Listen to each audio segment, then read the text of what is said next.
Les rencontres de l'heure. Lieu de rencontre où les idées se bousculent. Où la libre expression et la confrontation d'opinions secouent les conventions. Des rencontres où la discussion procure des solutions. Des rencontres où la diversité de positions enrichit la compréhension. Les rencontres de l'heure. Alors, nous allons, avec notre analyste politique Emmanuel Latraverse qui se joint à nous, nous allons d'abord aborder le cas de Michael Spavor et si j'ai bien compris, de quelques millions qui lui seront remis pour compensation pour période désagréable dans sa vie. Emmanuel, bonjour.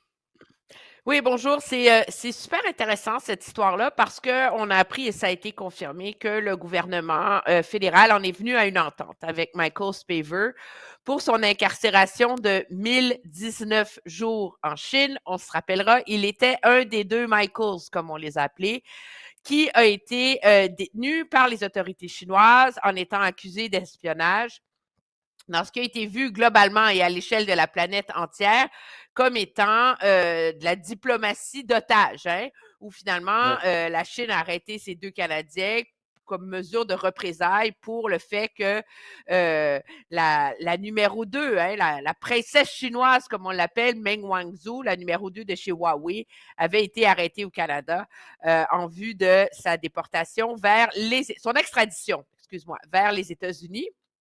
Or, ce qu'on a appris depuis que les deux Michael ont finalement pu rentrer au Canada, dans ce qui a ressemblé énormément à un échange de prisonniers, c'est que Michael Spavor soutient qu'il a été victime d'un espèce de programme, pas d'espionnage, mais de renseignement que mène le ministère des Affaires étrangères via ses diplomates. Et C'est-à-dire? donc, c'est ça qui était. Il faut comprendre que Michael Spavor est un des très, très rares Occidentaux qui a des relations avec la Corée du Nord et a des relations personnelles avec Kim Jong-un. Il parle parfaitement le coréen et de par son entreprise, ses affaires, rentre et sort de la Corée du Nord, etc. Et lui, des Canadiens en Chine, etc., était pas lié d'amitié, mais Michael Kovrig, celui qui travaillait pour les affaires étrangères canadiennes et qui était en prêt auprès d'une ONG internationale, ont eu quelques rencontres où finalement, Michael Spavor allègue que ce qu'il a raconté sur la Corée du Nord, de ce qu'il avait vu là-bas, de ses conversations avec Kim Jong-un, etc., s'est retrouvé dans les rapports de renseignement du Canada et a été partagé par le Canada en bout de ligne avec nos pays alliés des Five Eyes. Donc, les États-Unis, la Grande-Bretagne, l'Australie, la Nouvelle-Zélande. Et lui allègue que c'est la raison pour laquelle lui a été arrêté et lui a été détenu et torturé, soumis à des séances d'interrogatoires interminables, drogué, etc., etc. Et donc, il y a comme une zone grise qui s'établit soudainement. Personne ne va aller dire que la Chine avait raison d'agir comme elle l'a fait. Là. Oui, mais c'est alors, je peux me permettre, c'est pas ce que tu dis, mais à t'entendre, on comprend que la Chine avait des raisons d'agir ainsi. C'est un discours qu'on entend assez rarement. Si je te comprends bien, tu dis la Chine avait tort, certes, mais de son point de vue, on peut la comprendre. Est-ce que c'est un peu ce que tu dis? Je ne dis pas la comprendre, mais en tout cas, elle avait un bon prétexte. OK? C'était pas complètement. Elle a choisi les bons gars à arrêter pour espionnage. On peut dire ça comme ça. Et c'était pas totalement débile qu'il y a une forme d'échange de renseignements qui a eu lieu. Pas de la faute de Michael Spavor, parce que lui a menacé de poursuivre le gouvernement parce que lui dit qu'il est victime là-dedans. Il dit, moi, je suis un Canadien, je fais mes affaires, je vais souper avec un pote, j'y raconte mes trucs. Je ne sais pas et je ne m'attends pas à ce que je raconte à Michael Kovrig se retrouve dans les rapports de renseignement internationaux du Canada. Donc, lui dit avoir été complètement floué. À t'entendre, on peut dire que Michael 1, dont on parle, est un peu le complice involontaire et sans le savoir de Michael 2, et que la Chine veut sanctionner. Et finalement, comme je dis, la Chine, de son point de vue, il y a une rationalité dans son action. Ils n'ont pas pris au hasard deux types pour Non. faire du chantage.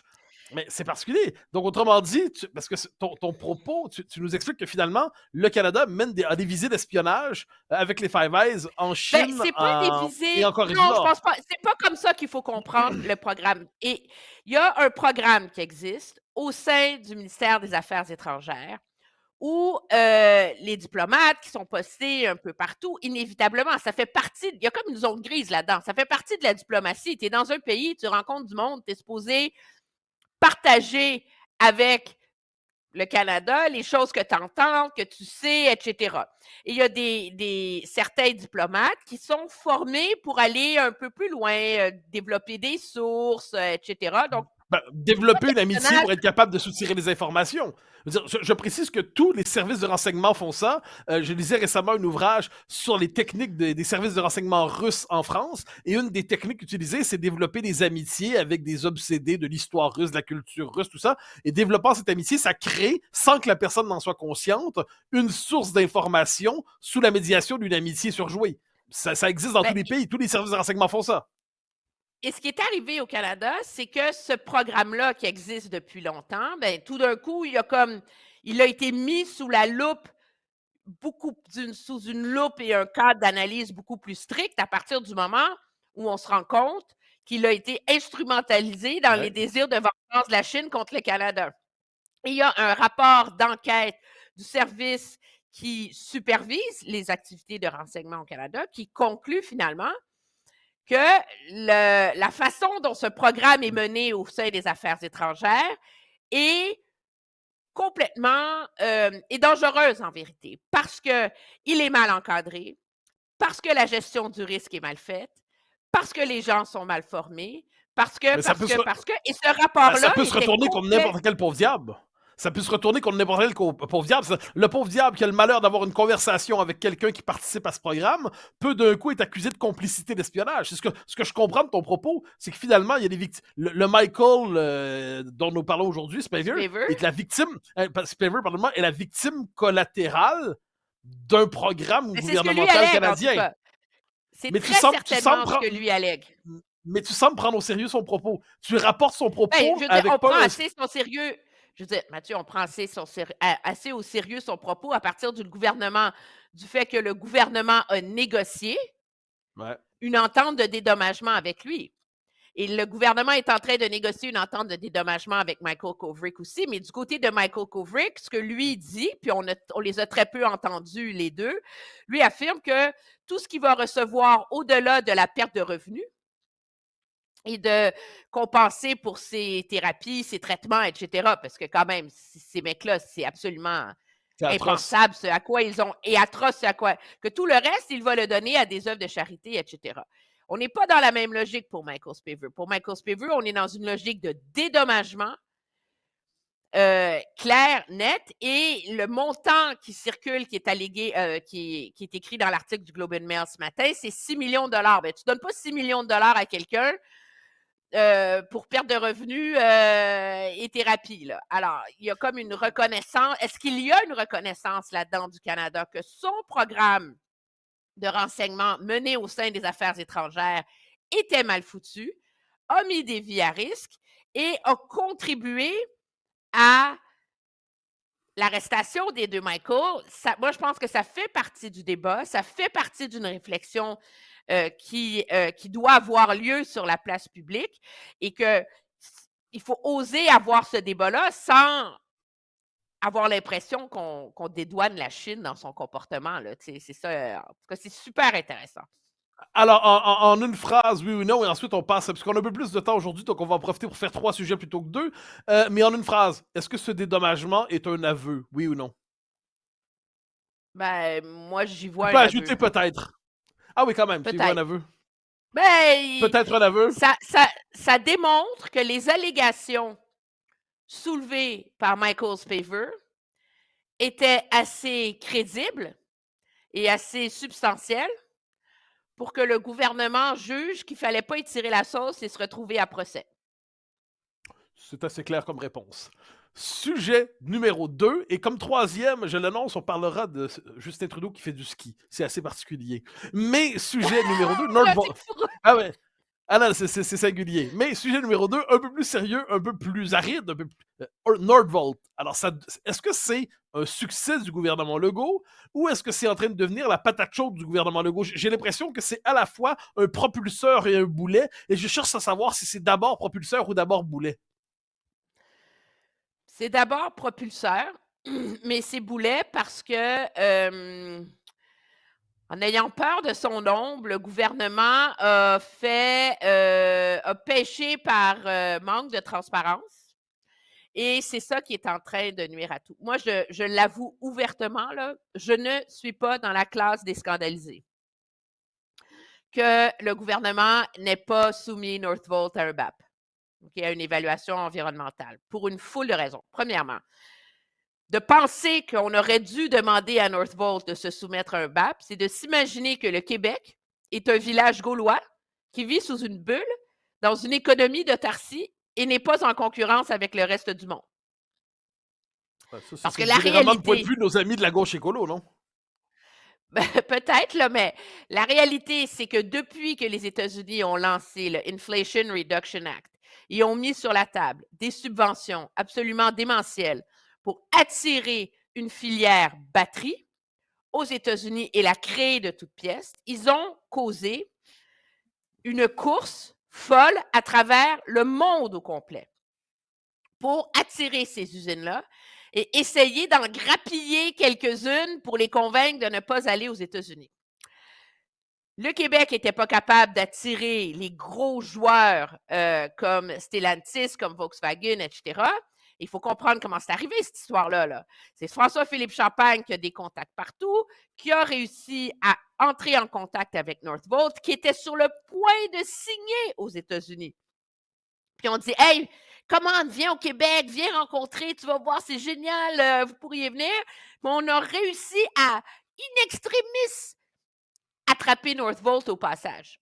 Penses-tu vraiment que Northvolt aurait dit oui, c'est tellement génial le Québec, nous allons mettre nos projets d'usine sur pause pendant 2 ans et demi, 3 ans, le temps que le BAP, contrôlé par des gens qu'on ne connaît pas, d'un mécanisme qu'on ne maîtrise pas, décide de se pencher sur le bien fondé de notre projet au regard du petit Blongiot et de 4 patentes. Voyons donc. OK. Le problème, Ce que tu dis là, il y a une dimension politique là-dedans qui est importante. C'est que là, au Québec, on traite généralement le BAP comme l'espèce de passage obligé en toutes circonstances, qui a quasi valeur. Tu sais, c'est presque une question religieuse. Ce que tu nous dis, c'est que cette histoire-là révèle peut-être que le BAP peut être de temps en temps un obstacle au développement, et de temps en temps, le politique est en droit de contourner le BAP parce que le BAP n'est pas seul à pouvoir fixer l'intérêt du Québec. J'ai l'impression que c'est ce que tu nous dis en sous-texte. ben, moi, ce que je dis, c'est que le gouvernement était légitimé de changer les règles pour soustraire la filière batterie au BAP dans cette course folle. Le problème, cependant, c'est qu'il aurait dû le dire. Il aurait dû dire, nous avons une filière batterie. Il y aurait eu un mois de mauvaise presse, là. On s'entend, là. Il y aurait eu une tempête, là. Mais la tempête aurait été en marge du projet Northvolt. Et le gouvernement, en faisant, a l'air d'avoir fait ça en catimini quand c'est pas le cas. Et est comme perdu dans ses demi-vérités pour le dire sans le dire de que c'est que tu comprends de je sais pas. Mais là, finalement, c'est associé inéluctablement à ce projet-là. Puis il y a quelque chose de complètement... Puis moi, je pense que ça révèle aussi l'espèce de pensée magique qui opère au sein de ce gouvernement-là, à l'effet qu'on peut transformer l'économie québécoise, faire ce virage extraordinaire en faveur d'une filière batterie, développer une nouvelle politique industrielle et que c'est tellement bon, c'est tellement vert que ça évacue toutes les autres questions environnementales. Et ça, à ce chapitre-là, il y a énormément, je pense, de naïveté de la part du gouvernement dans la façon dont ils ont abordé ça. Mais je te ramène sur la dimension spécifiquement politique qui me semble, et même idéologique qui me semble importante, c'est qu'il y a une forme de culture de la décroissance qui est portée par une bonne partie des écolos qui, à défaut d'avoir une adhésion populaire forte, ont une adhésion médiatique forte et qui sont presque parvenus à imposer une nouvelle morale médiatique collective en ayant en plus, j'y reviens, l'institution qui est capable de dire si c'est moralement bien ou mal, c'est le BAP. J'ai l'impression qu'il y a tout un circuit, enfin une espèce de dispositif de pouvoir qui se révèle dans cette crise, mais qui fondamentalement n'aime pas la logique du développement, considère que le développement, même vert, ça demeure du développement en trop. Et j'ai l'impression que cette partie-là, elle est assez importante. Le gouvernement a eu peur, en fait, devant les curés de l'écologisme radical, et plutôt que de les affronter, parce qu'il y a rarement assez de courage idéologique pour affronter quoi que ce soit, il a préféré jouer en catimini. Mais sur le fond des choses, ça dévoile quand même où est le vrai pouvoir médiatique. Ben, sur le fond des choses, moi, je pense pas que Québec solidaire et les écolos gauchistes qui te viennent à l'esprit quand tu fais cette description auraient osé dire que le Québec n'aurait pas dû avoir Northvolt. Ils n'osent pas dire qu'on aurait dû renoncer à cette usine-là. Et pourtant, ils le pensent. Parce que le gouvernement a mal joué ses cartes en termes de transparence autour de ça. Ils ont le beau jeu de se déchirer la chemise sans avoir à dire qu'on n'aurait pas dû avoir cette usine de Northvolt. Et c'est là qu'il y a quelque chose de profondément hypocrite dans le débat actuel autour de cette usine-là. Mais le vrai débat qu'il devrait avoir, c'est est-ce qu'en 2024, le processus du BAP est encore le bon? Ah, ben voilà, on y arrive. On y arrive. La question est là. Mais oui, mais n'oublie pas, là, mais les autorités administratives.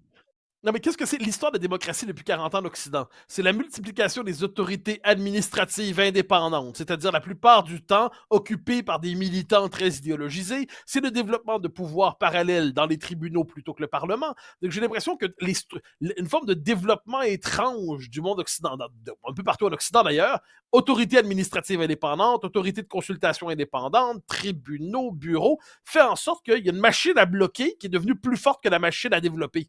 J'ai l'impression que le cœur du problème est là, c'est un problème d'institution. Ben, dans le cas du BAP, moi, je pense que c'est le problème de ces institutions qui, à l'origine, étaient bien fondées parce que l'idée, c'était d'essayer de jeter un regard indépendant et expert sur les conséquences de certains problèmes, de certains projets, pardon. Le problème, c'est que la crédibilité du BAP est à géométrie variable. Aujourd'hui, on l'encense comme le tribunal ultime qui aurait permis, tu sais, de faire mieux que ce que fait Northvolt. Il ne faut pas oublier là, que Northvolt ont changé les plans de l'usine pour ne pas construire dans une zone protégée pour le petit blongiot, un oiseau, ce qui n'était pas le cas du fameux projet domiciliaire. Tu sais, on a dit non à un projet domiciliaire, mais on a pris Northvolt. C'est pas la même chose. Le projet domiciliaire était carrément dans les zones protégées. Dans le cas de Northvolt, on a changé les plans, on a protégé certaines zones, on va refaire des milieux humides à d'autres endroits, on va replanter des arbres.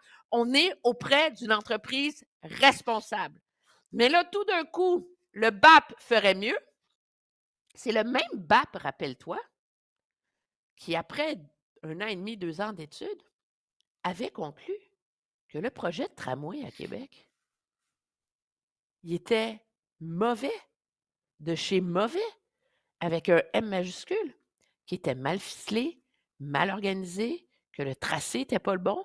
Mais là, tout le monde voulait un tramway. Fait qu'est-ce qu'on a fait? On a dit, c'est pas grave le rapport du BAP, c'est pas grave le rapport du BAP. Alors, à un moment donné, il y a quelque chose de pas crédible, de s'accrocher que la misère sur le pauvre monde à la crédibilité du BAP parce que ça sert de vecteur pour embarrasser le gouvernement. Et que quand le BAP arrive à des conclusions qui sont contre l'espèce de volonté verte d'un certain projet de transport en commun, mais on dit que le BAP n'est pas bon. De toute façon, peu importe comment on le regarde, ce BAP-là, moi, je vais te dire une chose, il y a une affaire qui ne marche pas de nos jours. C'est que tous ces mécanismes d'évaluation environnementale sont tellement longs, sont tellement lourds, sont tellement opaques, objectivement, qu'ils sont des freins qui permettent de forcer une entreprise à s'embarquer là-dedans pour ensuite donner du temps aux opposants pour se mobiliser et tuer le projet à petit feu. C'est ce qu'on a vu avec le pipeline Ouais. d'Énergie Est. C'est ce qu'on a vu avec le projet de GNL, objectivement. Et c'est ce qu'on imagine de toute façon qui serait arrivé avec Northvolt. Il ne faut pas se leurrer, là. Puis le plus drôle là-dedans, c'est que pour tout le déchirage de chemise sur Northvolt, là, ils sont capables de le faire en ce moment. Parce que Northvolt est à 20 km de Montréal. Parce que va en Abitibi, où on est en train de développer des mines de lithium, il y en a une de ces mines-là qui est comme à 2 km d'un estuaire qui est la plus belle source de purification naturelle de l'eau, qui nous Ouais. donne la fameuse eau ESCA, qui fait de l'eau municipale de Amos une des plus pures et meilleures eaux municipales du monde. Puis dans ce cas-là, là, à l'époque, c'est les libéraux qui étaient au pouvoir, là. C'est drôle, hein? Le projet de cette mine-là, il est juste en dessous de la ligne pour avoir un BAP. Puis les libéraux qui étaient au pouvoir, ils étaient bien contents de ça, d'éviter de soumettre ce projet-là à un BAP. Mais c'est en Abitibi, c'est à l'autre bout du monde. Personne ne s'est déchiré la chemise là-dessus, puis ça n'a pas coulé le gouvernement Couillard. Parlons désormais de choses légères et amusantes. Parlons de Justin Trudeau, le skieur. Que s'est-il passé exactement? Comment surgit-il à nouveau dans notre actualité? Il surgit par une vidéo virale, OK, qui circule dans 2 sphères polarisées. Donc, chez les militants pro-palestiniens, qui ont une vidéo où ils se vantent d'avoir intercepté et harangué et insulté le premier ministre Justin Trudeau en ski à North Bay jeudi dernier. Ce qui est accessoirement un signe assez inquiétant pour sa sécurité. Hein? Je veux dire, si on peut approcher le premier ministre comme ça. Et la vidéo circule sur les groupes de droite qui disent « Regardez, notre crétin de premier ministre était encore en train de ne pas travailler jeudi dernier. » Alors, elle est devenue virale, cette vidéo. Je te raconte. Et là, je donne les faits, tu donneras ton interprétation. Jeudi dernier, M. Trudeau est à Thunder Bay, il fait une annonce, etc. Pouf, la vidéo arrive d'un premier ministre du Canada en train de faire du snowboard un jeudi après-midi et de se faire haranguer. Alors là, il y a 2 questions évidentes. Où sont ses gardes du corps? Parce que, quand même, premier ministre du Canada, tous les manifestants de la planète ne devraient pas être capables de s'approcher de lui dans une distance de 6 pieds, là. Ouais. Qu'est-ce qu'il fait en ski un jeudi après-midi?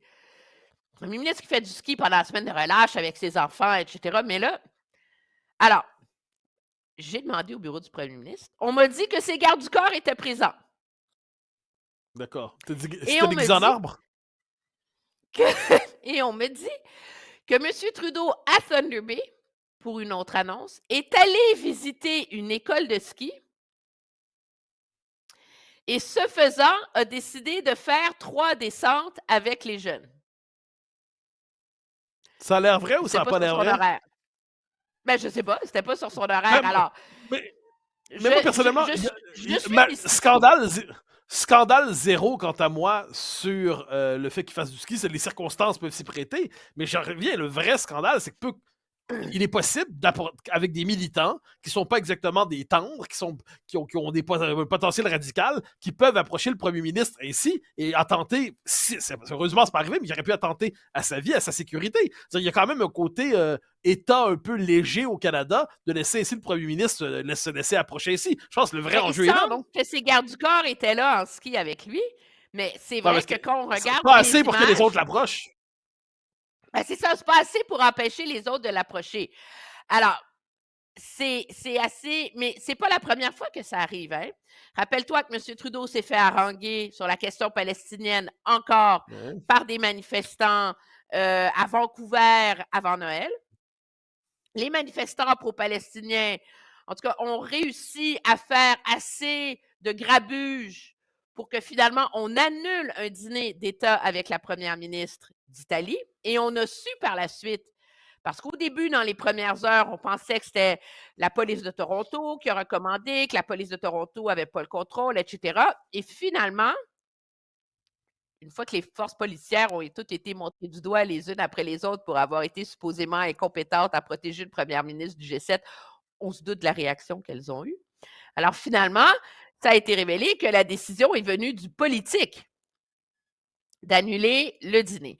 Alors la question, c'est est-ce qu'à vouloir être proche des gens et à permettre l'expression de colère, de manifestation à son égard, est-ce qu'on est devenu avec une approche laxisto ouverte à l'égard de la sécurité du premier ministre et en général à l'égard de la sécurité des grands événements auxquels il participe, au point où il y a eu des doutes sur la tenue d'un souper d'État et au point où des manifestants pro-palestiniens sont capables d'haranguer le premier ministre. Et moi, la question que je me pose, c'est comment ça se fait que ces gens-là, tu es quand même à Thunder Bay un jeudi après-midi, là. On s'entend, là, t'es pas au Mont-Tremblant ou dans une école de ski un samedi midi quand il y a 700 milliards de personnes sur les pistes, là.